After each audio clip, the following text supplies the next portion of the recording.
এখন আমি ক্যামটেশিয়া 2019-এর টাইমলাইন নিয়ে আপনাদের সাথে বিস্তারিত আলোচনা করব বা বিষয়গুলো শেয়ার করব। টাইমলাইনের এই যে স্ক্রল বারটি দেখতে পাচ্ছেন, এই স্ক্রল বারের ভিতরে এই যে দাগটি দেখতে পাচ্ছেন, এটাকে বলা হয় প্লে হেড। এটি সাধারণত যেখানে থাকবে সেটির ভিউটা আমরা এখানে দেখব। এটা যখন আমরা স্পেস বার চাপ দিব কিংবা এখান থেকে প্লে বাটনে চাপ দিব, তখন এটি আস্তে আস্তে সামনের দিকে আসবে। অর্থাৎ এটা প্রত্যেকটা ফ্রেমকে রিডিং করে সামনের দিকে আসে, যার কারণে আমরা এখানে এই ভিউ বোর্ডের ভিতরে বা ক্যানভাসের ভিতরে আমরা ভিডিওটা দেখতে পাই। এখন এটি এই জায়গাতে রয়েছে, এটি এখন 11 সেকেন্ড 2 নম্বর ফ্রেমে রয়েছে, তাই আমরা এখান থেকে 11 সেকেন্ড 2 নম্বর ফ্রেমটি দেখতে পাচ্ছি। যখন আমরা এটা এখানে নিয়ে আসবো, নিয়ে আসার ফলে দেখেন এখন 24 সেকেন্ড 27 নম্বর ফ্রেম, অর্থাৎ এই মুহূর্তে এখানে 24 নম্বর এবং 24 সেকেন্ড এবং 27 নম্বর ফ্রেমটা আমরা ভিউ পোর্টে দেখতে পাচ্ছি। যখন এটা আমরা প্লে করব তখন এটা সামনের দিকে আসতে থাকবে এবং প্রতিটা ফ্রেম আমরা এখান থেকে দেখতে পারবো, যার ফলে আমরা ভিডিওটা দেখতে পাই। মোট কথা হচ্ছে, আমরা এটা যখন প্লে করব তখন এই স্ক্রলটি বা এই প্লেটির সামনের দিকে যেতে থাকবে, সে সাথে আমরা এই প্লেটের সাথে টাইমটাও দেখতে পাবো এবং এই ভিডিওটা আমরা এই ক্যানভাসের ভিতরে দেখতে পাবো। দেখেন আমি প্লেতে ক্লিক করলাম এবং সাথে সাথে এখানে টাইমটা দেখা যাচ্ছে, প্লেহেডটি সামনের দিকে আগাচ্ছে এবং ভিডিওটাও সামনের দিকে এগিয়ে যাচ্ছে। এটি হচ্ছে মূলত এই প্লেহেডের কাজ। প্লেহেডের মূল কাজ হচ্ছে এইখানে এই ট্র্যাকের ভিতরে যে ফ্রেমে থাকবে সেই ফ্রেমটা এই ভিউপোর্টের ভিতরে দেখানো। একটা জিনিস খেয়াল রাখবেন, এই যে এখানে একটা জিনিস খেয়াল রাখবেন, এই প্লেহেডের সাথে সবসময় এই টাইমটি আমরা দেখতে পাবোই। অর্থাৎ এই প্লেহেডটি যেখানে থাকবে সেইখানে সময়টা এখানে নির্দেশ করা হয়। আরেকটা বিষয়, আমরা যত বেশি এই টাইমলাইনটাকে জুম করব তত বেশি আমরা এই যে টাইম স্লাইডার রয়েছে, এই টাইমলাইনটা রয়েছে, এই টাইমলাইনে তত বেশি ডিটেলস দেখতে পাবো। যেরকম এখন আমরা দেখতে পাচ্ছি, দেখেন প্রথমে হচ্ছে 0 সেকেন্ড থেকে 10 second, 20 second, 30 second, 40 second, 45 second, এরকম মানে 10 সেকেন্ড বাই দেখতে পাচ্ছি। যখন এটাকে আমরা আরো ছোট করে দেখব তখন দেখেন এটা 1 minute, 2 minute, 3 minute, 4 minute, 5 minute এভাবে দেখতে পাচ্ছি। যখন এটাকে আমরা জুম আউট করব, দেখেন আরো বেশি ডিটেলস আমরা তখন দেখতে পাবো। আমরা আরো বেশি ডিটেলসটা দেখতে পাচ্ছি। দেখেন এখন দেখেন 27 সেকেন্ড 15 ফ্রেম, এরপর 28 সেকেন্ড, এরপর 28 সেকেন্ড 15 ফ্রেম।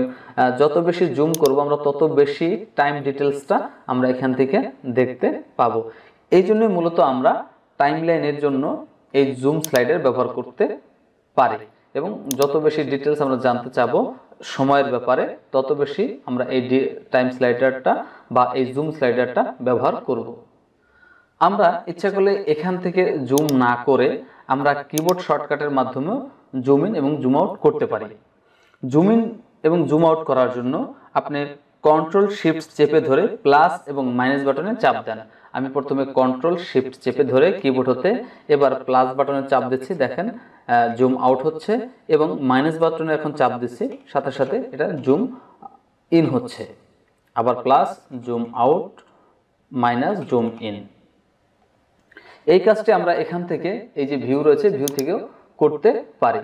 এখান থেকে এই যে ভিউ রয়েছে ভিউ থেকে টাইমলাইন থেকে দেখেন জুম ইন জুম আউটের অপশন রয়েছে। Zoom in control shift plus, zoom out control shift minus, এগুলো হচ্ছে শর্টকাট। এবার আমরা যদি চাই এটাকে একদম ফিট করে ফেলবো তাহলে এটা করতে পারি, সেটা হচ্ছে কন্ট্রোল শিফট চেপে ধরে 7-এ ক্লিক চাপ দেন, দেখেন এটা একদম সেট হয়ে গেল, এখান থেকে এটুকু সেট হয়ে গেল। জুম টু ফিট হচ্ছে কন্ট্রোল শিফট 7। এবার জুম টু ম্যাক্সিমাম, এটা হচ্ছে সর্বোচ্চ, অর্থাৎ প্রত্যেকটা ফ্রেম আমরা দেখতে পাবো এক ফ্রেম করে করে। এর জন্য কন্ট্রোল শিফট 9 অথবা 8 বাটনে ক্লিক করলেও হবে। আমি এই বাটনে ক্লিক করছি, দেখেন এখন এটি প্রত্যেকটা ফ্রেম আমরা স্পেসিফিক বাই দেখতে পাচ্ছি। এখন এটা সবচেয়ে বড় জুম হয়েছে, দেখেন এটা সবচেয়ে বড় জুম হয়েছে। আবার এটাকে আমরা এখন খুব সহজেই ফিট করে ফেলতে পারি ঠিক একইভাবে কন্ট্রোল শিফট 7 অথবা এখান থেকে ভিউ থেকে টাইমলাইন থেকে জুম টু ফিট এই বাটনে ক্লিক করা। তবে একটা কথা আপনাদের সাথে শেয়ার করি, যত বেশি শর্টকাট ব্যবহার করতে পারবেন তত বেশি দ্রুত কাজ করতে পারবেন। যে কাজগুলো আমরা এই যে জুম স্লাইডার আছে এটি ব্যবহার করে করতে পারি, সেই একই কাজ আমরা এই ভিউ থেকে টাইমলাইন হতে এই যে অপশনগুলো রয়েছে এর মাধ্যমে করতে পারি এবং এই শর্টকাটগুলোর মাধ্যমে করতে পারি। যেমন zoom in control shift plus, zoom out control shift minus, zoom fit control shift 7, zoom to selection control shift 8, zoom to maximum control shift 9 ইত্যাদি এইভাবে আমরা করতে পারি।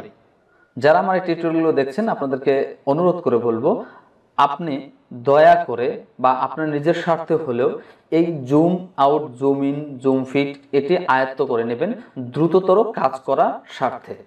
এখন আমি আপনাদের সাথে শেয়ার করব আমরা যে মার্ক ব্যবহার করি, মার্কার, সেটা এই টাইমলাইনে ভিউ করা যাবে সেটি আপনাদের এখন দেখাচ্ছি। এই জন্য এই যে বাটনটি রয়েছে, এই যে আপনার যে বাটনটি রয়েছে, এই বাটনে ক্লিক করেন।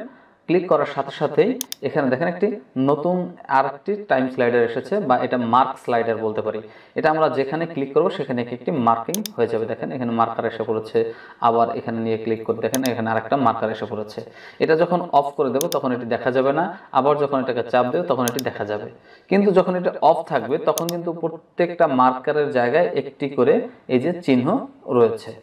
ট্র্যাকের স্থানটাকে বড় বা হাইটটাকে বাড়ানো বা কমানোর জন্য আমরা এটাকে ব্যবহার করতে পারি। এটাকে চেপে ধরে দেখেন আমি বড় করছি, ছোট করছি, বা বড় করছি, এই যে ছোট করছি, বড় করছি, ছোট করছি।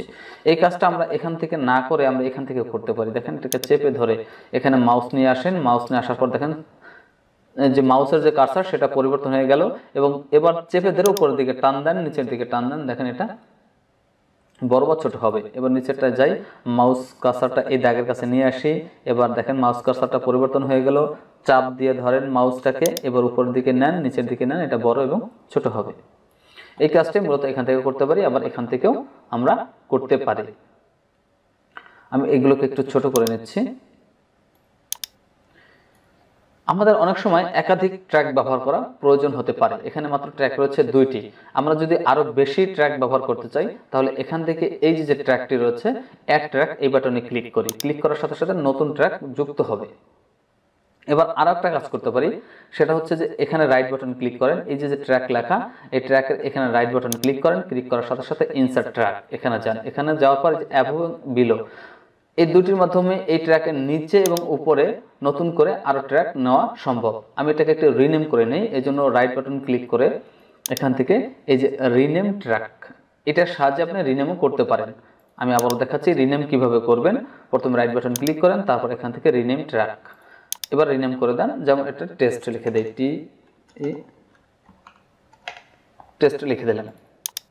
এবার এই টেস্টের উপরে এবং নিচে আমি একটি করে ট্র্যাক যুক্ত করব। কিরকম ভাবে দেখেন, এখানে কিন্তু ট্র্যাক 2 পর্যন্ত রয়েছে। আমি এখানে রাইট বাটন ক্লিক করি, এবার ইনসার্ট ট্র্যাক, ট্র্যাক থেকে অ্যাবভ, দেখেন উপরে একটি ট্র্যাক যুক্ত হয়েছে। এবার আবার রাইট বাটন ক্লিক করি, এখান থেকে ইনসার্ট ট্র্যাক, বিলো, নিচে আরেকটি ট্র্যাক যুক্ত হয়ে গেল। দেখেন 3 নম্বরটা এখানে যুক্ত হয়ে গেছে। অর্থাৎ অ্যাবভ এবং বিলোর মাধ্যমে আমরা উপরে এবং নিচে ট্র্যাক যুক্ত করতে পারি। এরপর রিনেম তো দেখালামই। এবার রাইট বাটন ক্লিক করি, এখান থেকে যেমন রিমুভ ট্র্যাক, আপনি এখান থেকে যদি ট্র্যাকগুলোকে রিমুভ করতে চান তো সেটাও করতে পারবেন। যেমন এই টেস্ট ট্র্যাকটি আমার দরকার নেই, এজন্য যেটা করব রাইট বাটন ক্লিক, এখান থেকে রিমুভ ট্র্যাক, দেখেন টেস্ট লেখা যে ট্র্যাকটি ছিল সেটি রিমুভ হয়ে গেছে। আরো একটি কাজ করতে পারি, যে এখানে যে 1টা 2টা 3টা 4টা ট্র্যাকের মধ্যে এখানে দেখেন 3টা ট্র্যাক খালি, আমরা খালি ট্র্যাকগুলোকেও রিমুভ করে ফেলতে পারি। এই জন্য যে কাজটি করতে হবে, প্রথমে রাইট বাটন ক্লিক করেন, এখান থেকে এই যে রিমুভ অল এমটি ট্র্যাক, অর্থাৎ যে ট্র্যাকগুলোতে কোনো কিছু থাকবে না সেই ট্র্যাকগুলো আমরা ডিলিট করে দেব। আমাদের অনেক সময় এমন হতে পারে একাধিক ট্র্যাক নিয়ে কাজ করার সময় যখন ট্র্যাকের সংখ্যা বেশি হয়ে যায় তখন এমটি ট্র্যাকগুলো ডিলিট করে দিলে ভালো হয়। এই কাজটি আমরা এখান থেকে সরাসরি করব। রাইট বাটন ক্লিক, এখান থেকে রিমুভ অল এমটি ট্র্যাক, দেখেন সাথে সাথে প্রত্যেকটা ট্র্যাক ডিলিট হয়ে গেল। আরো একটা ভাবে আপনি নতুন ট্র্যাক যুক্ত করতে পারেন, সেটা হচ্ছে যে এই যে এখানে যে ভিডিওটা রয়েছে, এই ভিডিওটা জাস্ট চেপে ধরে উপরের দিকে নিয়ে আসেন, আরেকটা ট্র্যাক যুক্ত হয়ে যাবে। অথবা এখান থেকে যে কোনো একটি ভিডিও ধরে এনে ড্র্যাগ অ্যান্ড ড্রপ করেন, এই যে উপরে দেখেন আরেকটা ট্র্যাক যুক্ত হয়ে গেল। এভাবে মূলত আমরা ট্র্যাক যুক্ত করতে পারি। আমি এটাকে ডিলিট করে দিচ্ছি, রাইট বাটন ক্লিক, ডিলিট। একটু আগে আপনাদেরকে দেখিয়েছিলাম কিভাবে আমরা মার্কার যুক্ত করব। এবার আমরা দেখাবো কিভাবে এই মার্কারগুলো ডিলিট করা যায়। দেখেন এখানে ক্লিক করে আমি এটাকে হাইলাইট করে নিলাম বা সামনে নিয়ে আসলাম। এবার এটাকে সিলেকশন করি, সিলেকশন করার সাথে সাথে দেখেন প্রপার্টিস প্যানেলে এটা দেখা যাবে। এবার এই প্রপার্টিস প্যানেল থেকে আপনি এখানে ক্রস রয়েছে, ক্রসটাকে ক্রসের পর ক্লিক করেন, সাথে সাথে এখান থেকে এটা ডিলিট হয়ে যাবে। দেখেন আমি এখানে ক্লিক করছি, সাথে সাথে এখান থেকে ডিলিট হয়ে গেল। আবার এটাকে সিলেকশন করি, দেখেন প্রপার্টিস প্যানেল থেকে এখানে ক্লোজ বাটনে ক্লিক করে সাথে সাথে এই মার্কারগুলো ডিলিট হয়ে গেল। আমরা যদি চাই যে এই ট্র্যাকগুলোকে লক করে রাখবো, সেটা আমরা করতে পারি।